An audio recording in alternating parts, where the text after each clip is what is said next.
हम पढ़ने जा रहे हैं कि जलवायु विज्ञान का स्कोप क्या होता है। एक्चुअली में जलवायु विज्ञान का जो विषय क्षेत्र होता है वो इस बात पर निर्भर करता है कि इसमें किन किन तथ्यों का समावेश होता है। मतलब हम इसमें एक तरह से हम कहें कि हम जलवायु विज्ञान की शाखाओं को भी इसके अंतर्गत ले सकते हैं, क्योंकि ये विषय क्षेत्र के अंतर्गत ही आता है। विषय क्षेत्र का मतलब होता है कि कितना एरिया उसके अंदर कवर होता है, किन किन चीज़ों का अध्ययन हम जलवायु विज्ञान के अंतर्गत कर सकते हैं। तो जलवायु विज्ञान का एक्चुअली मैंने पहले भी कहा था कि जलवायु विज्ञान अपने आप में बहुत व्यापक है, बहुत विस्तृत है, जिसका अध्ययन करना थोड़ा सा कठिन हो जाता है। इसके विषय क्षेत्र को अगर हम डिवाइड करें, विषय क्षेत्र को वायुमंडलीय प्रक्रियाओं के विस्तार के आधार पर जे ओयोर ने 6 भागों में इसको डिवाइड किया है। पहला आता है आपका रीजनल क्लाइमेटोलॉजी, दूसरा आता है लोकल क्लाइमेटोलॉजी, तीसरा physical climatology, dynamic climatology, applied climatology and historical climatology. Hindi में अगर कहें तो हम प्रादेशिक जलवायु विज्ञान, स्थानीय जलवायु विज्ञान, भौतिक जलवायु विज्ञान, गतिज, व्यावहारिक और ऐतिहासिक जलवायु विज्ञान।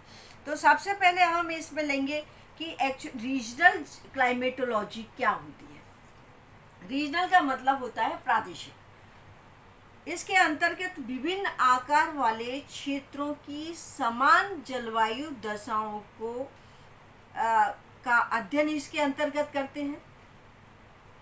विभिन्न प्रकार की जो जलवायु उसमें बनती है समान दशाओं के अंतर्गत, उनका अध्ययन हम प्रादेशिक, मतलब एक क्षेत्र की सारे के सारे आपके ज्योग्राफिकल एलिमेंट होते हैं, उनके आपस में मिलने से जो क्लाइमेट बनती है, जो जलवायु बनती है, उस जलवायु का अध्ययन हम रीजनल के अंतर्गत करते हैं।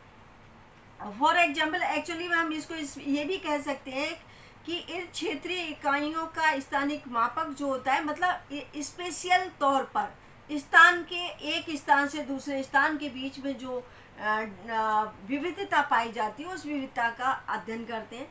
इसमें जलवायु का जो मापन किया जाता है वो प्रादेशिक या स्थानिक के आधार पर, रीजनल के आधार पर, स्थानीय मापक के आधार पर हम इसका मापन करते हैं। फॉर एग्जाम्पल हम इसमें उदाहरण के लिए कह सकते हैं कि मतलब एक जो हम सब्जी वाटिका बना लेते हैं, तो सब्जी वाटिका से लेकर के पूरा फसल क्षेत्र इसमें इंक्लूड होता है।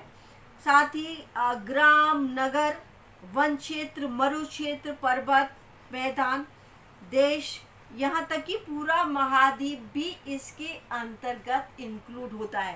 पूरा महाद्वीप की जलवायु भी इस क्षेत्रीय इकाई के अंतर्गत मानी जा सकती है। इस रीजनल की जो मुख्य उद्देश्य होता है वो होता है विभिन्न मापक वाली क्षेत्रीय इकाइयों में जलवायु दशाओं में विविधता का अध्ययन करना इसका मूल उद्देश्य होता है।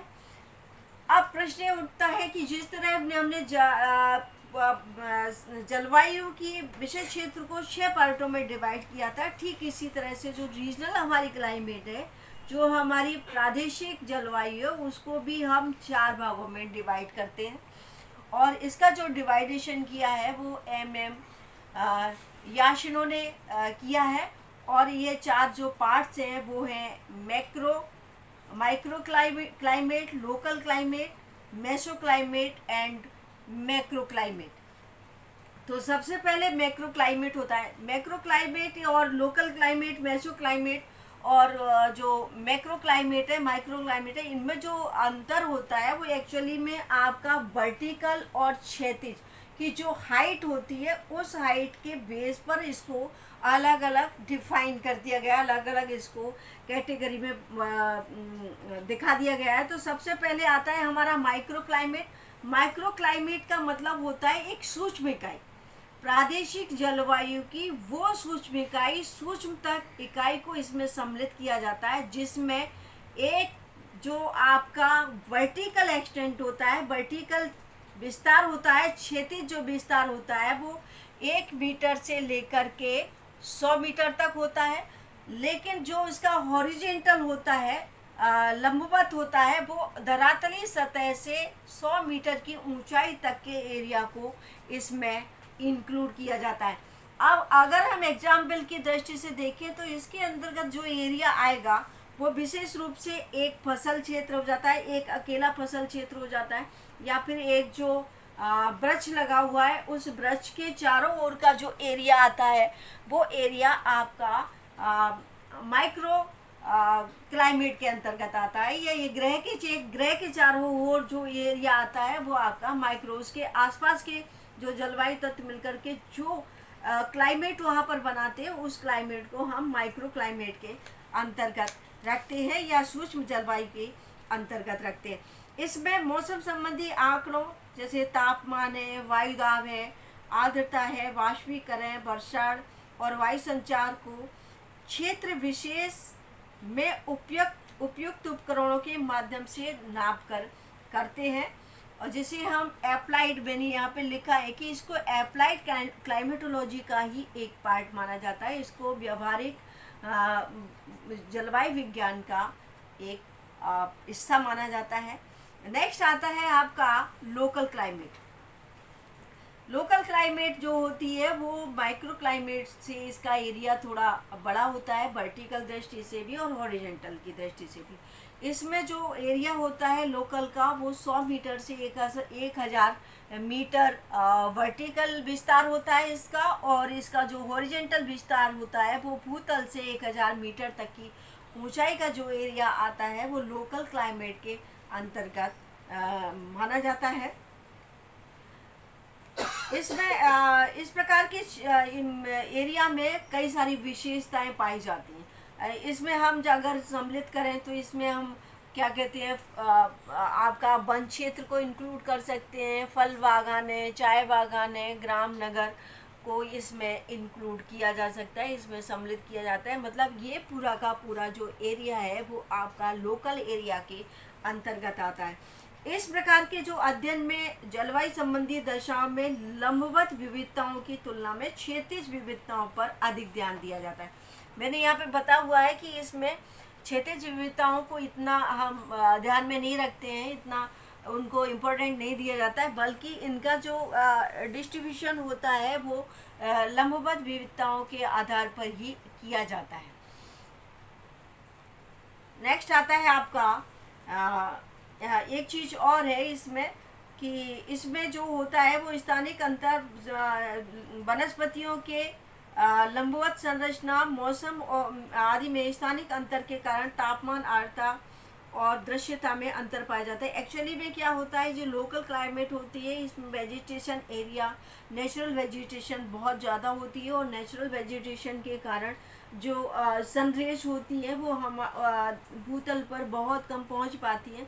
तो इसके कारण क्या कहते हैं, काफ़ी विविधताएं पैदा हो जाती हैं, जैसे दृश्यता संबंधी विविधता इसमें पैदा हो जाती है, आर्द्रता की विविधता पैदा हो जाती है। तो इनमें जो अंतर पाया जाता है, और ये एक एरिया में हर एरिया में एक जैसा नहीं होता है। जैसे सपोज करो कि अगर हम सुंदरवन के डेल्टा को लें या हम ट्रॉपिकल जोन को लें जहाँ सदाबहार आपके वन क्षेत्र पाए जाते हैं, घनी वनस्पतियाँ पाई जाती हैं, तो यहाँ पर जो टेम्परेचर होगा, यहाँ पर जो ह्यूमिडिटी होगी और यहाँ पर जो दृश्यता होगी वो दृश्यता एकदम अलग होगी बजाय उन क्षेत्रों के जहाँ पर छोटी छोटी वनस्पतियाँ पाई जाती हैं जिनकी हाइट बहुत कम होती है। फॉर एग्जांपल हम मरु क्षेत्र की उसको ले सकते हैं, तो वहाँ पर टेम्परेचर और दृश्यता की और ह्यूमिडिटी की दृष्टि से बहुत अंतर होता है। मतलब सबसे ज़्यादा इसमें जो वेरिएबिलिटी पाई जाती है वो लोकल क्लाइमेट के अंतर्गत पाई जाती है। नेक्स्ट आपका आता है तीसरा है जो मेसो क्लाइमेट है।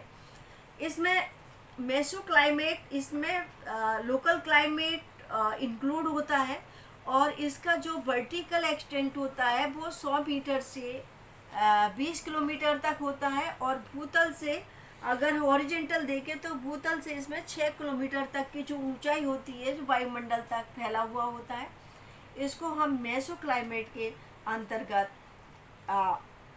मानते हैं, जिसको हम मध्य स्तरीय कह सकते हैं। इसके अंतर्गत कई स्थानीय क्षेत्र सम्मिलित होते हैं, एक नहीं होता, कई सारे स्थानीय क्षेत्र मिलकर के ये मेसो क्लाइमेट का निर्माण करते हैं। ये क्षेत्र धरातलीय बनावट की दृष्टि से होमोजीनियस होते हैं। इनमें जलवायु को प्रभावित करने वाले कारक लगभग समान होते हैं। समान इसलिए होते हैं कि एक्चुअली में ये काफ़ी बड़ा एरिया होता है। जैसे फॉर एग्जांपल हम इसको कहें, मध्य गंगा का मैदान है, आपका गंगा का डेल्टा है, कोकण तटीय क्षेत्र है, गोदावरी नदी का डेल्टा है, सुंदरवन का डेल्टा है, उत्तर प्रदेश का तराई मैदान है। तो इसमें जैसे जैसे एरिया आपका विस्तृत होता चला जाएगा वैसे वैसे वेरिएबिलिटी जो पाई जाएगी वो कम होती चली जाएगी। छोटे क्षेत्र में वेरिएबिलिटी जैसे माइक्रो में उतनी नहीं पाई जाती है, लोकल में उतनी ज़्यादा उससे ज़्यादा पाई जाती है। और लेकिन इसमें आगे लोकल के बाद ये उल्टा होता चला जाता है, मेसो में बहुत कम पाई जाती है और माइक्रो में ये वेरिएबिलिटी इतनी अधिक नहीं होती है क्योंकि इनका एरिया बढ़ता चला जाता है। इस प्रकार की जलवायु के अंतर्गत आपका बहुत सारी मौसमी घटनाएं होती हैं, जैसे प्रचंड वायुमंडलीय तूफान आते हैं, चक्रवात आते हैं, हरिकेन आते हैं, टोर्नेडो आते हैं और टाइफून और कई सारी हीट वेव्स लहर भी इसके अंतर्गत चलती हैं, कोल्ड वेव्स लहर भी इसके अंतर्गत चलती हैं। और अगर हम देखे जाएं तो जितना एरिया हमारा बड़ा होता चला जाता है उस एरिया की जो क्या कहते हैं विशेषताएं होती हैं उतनी ही अधिक होती चली जाती है, उसका महत्व उतना ही बढ़ता चला जाता है। लेकिन इसमें जो क्लाइमेटिक जो फैक्टर होते हैं उन फैक्टरों का अध्ययन हम जो करते हैं वो क्या कहते हैं सैटेलाइट के माध्यम से कर सकते हैं। जो आंकड़े हम लेते हैं, जो सूचनाएं लेते हैं, वो सूचनाएं मौसम संबंधी सैटेलाइट के माध्यम से लेते हैं और राडार प्रणाली से लिए जाते हैं और उसके बाद जो कंक्लूजन निकलता है उस बेस पे इसको तैयार किया जाता है। नेक्स्ट आता है आपका इसका जो सब पार्ट जो लास्ट है वो है मैक्रो क्लाइमेट है। ये एक बृहद स्तरीय जलवायु क्षेत्र होता है। इसे भू जलवायु या भौतिक जलवायु भी कहा जा सकता है। इसमें वर्टिकल जो एक्सटेंट होता है वो 20 किलोमीटर से अधिक होता है और जो हॉरिजॉन्टल होता है वो भूतल से लेकर के 6 किलोमीटर तक से अधिक होता है। मतलब सबसे लास्ट का सबसे विस्तृत जो क्षेत्र होता है वो आपका मैक्रो क्लाइमेट होता है और इसमें आपका क्या कहते हैं पूरा का पूरा महाद्वीप सम्मिलित होता है या बड़े बड़े देश सम्मिलित होते हैं। फॉर एग्जांपल हम यूएसए इसके अंतर्गत आता है, चीन है, रूस, ब्राज़ील और इंडिया के जो क्लाइमेट आते हैं वो सारे के सारे इसमें आते हैं। और इसमें जिस तरीके से इसमें कई लोकल इसमें मेसो में कई लोकल क्लाइमेट सम्मिलित किए जाते हैं और मैक्रो में कई मेसो क्लाइमेट रीजन इंक्लूड होते हैं।